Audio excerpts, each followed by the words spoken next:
Na kusalimu asubuhi ya leo, mpendwa na rafiki yangu.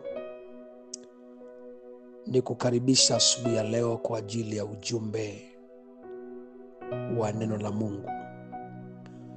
Na ujumbe wetu unasema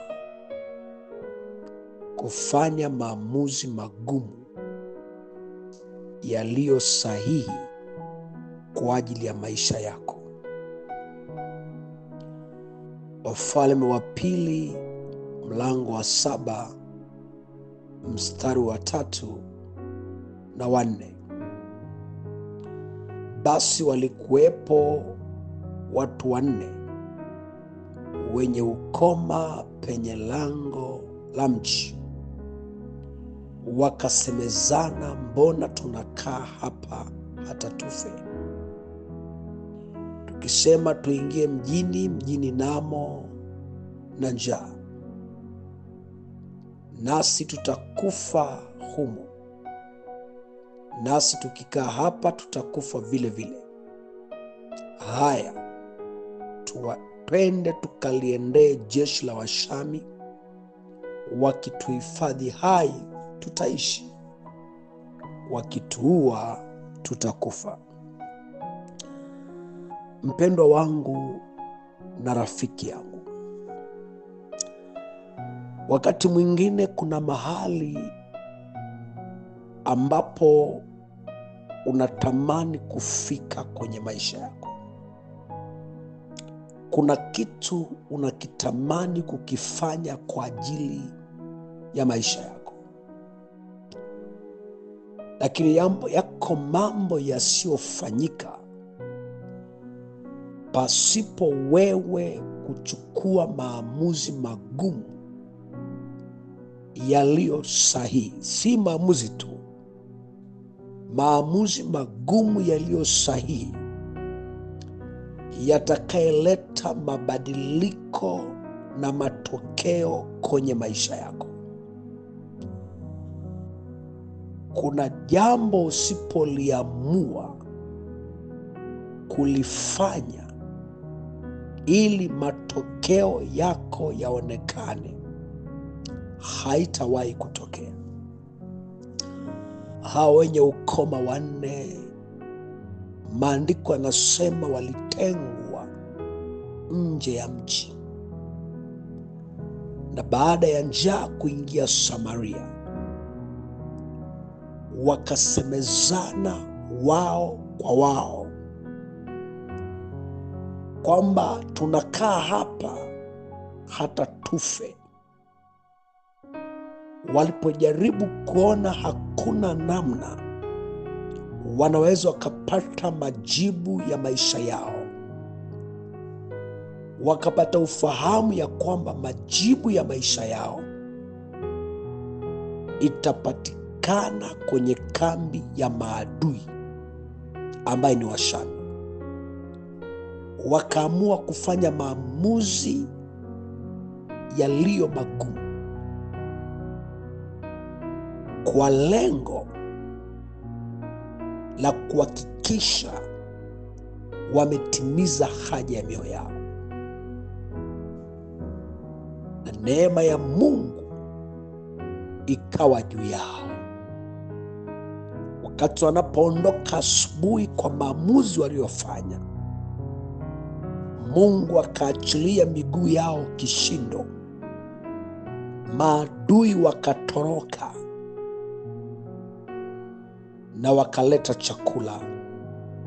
Nataka nikuambia asubuhi ya leo, fanya maamuzi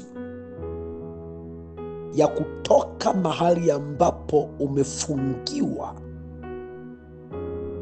Ayamkini kuna roho zilizofunga maisha yako na hutaki kuachiliwa kwenye hizo roho. Maandiko yanasema Mungu akamwambia Ibrahim,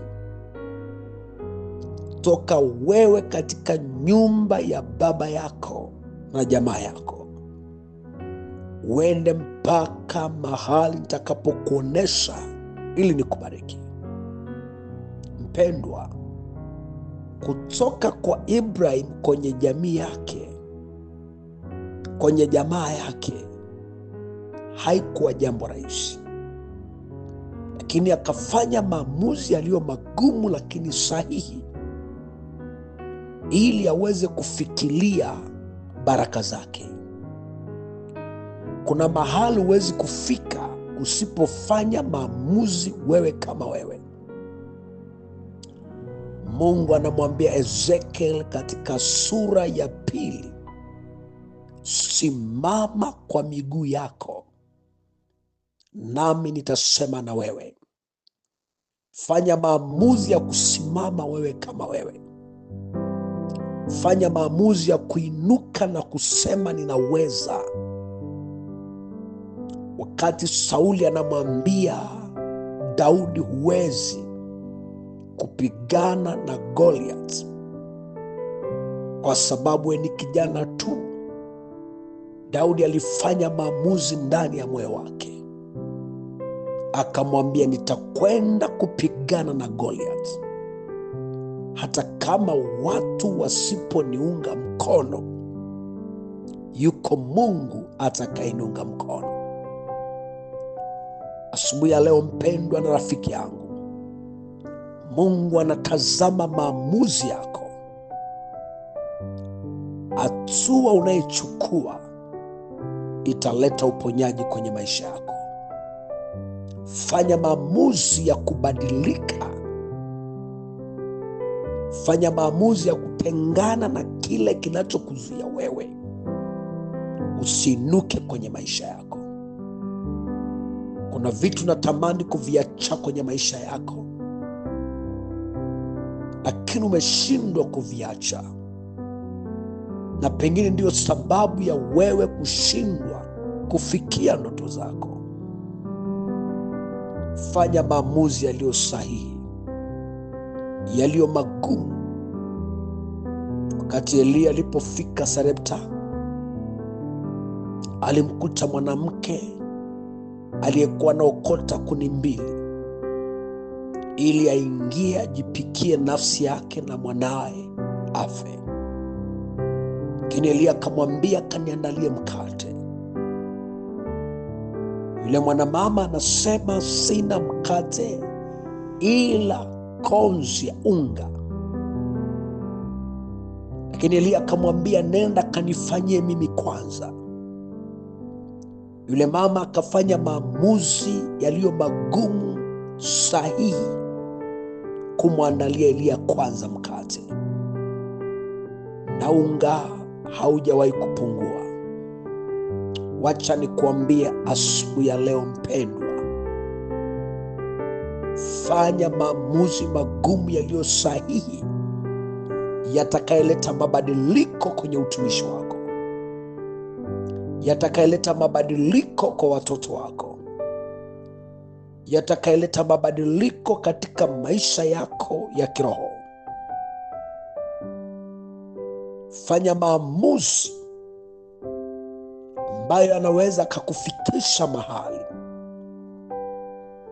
Ayamkini kuna marafiki ambao wamekuwa sababu ya wewe kutokuendelea.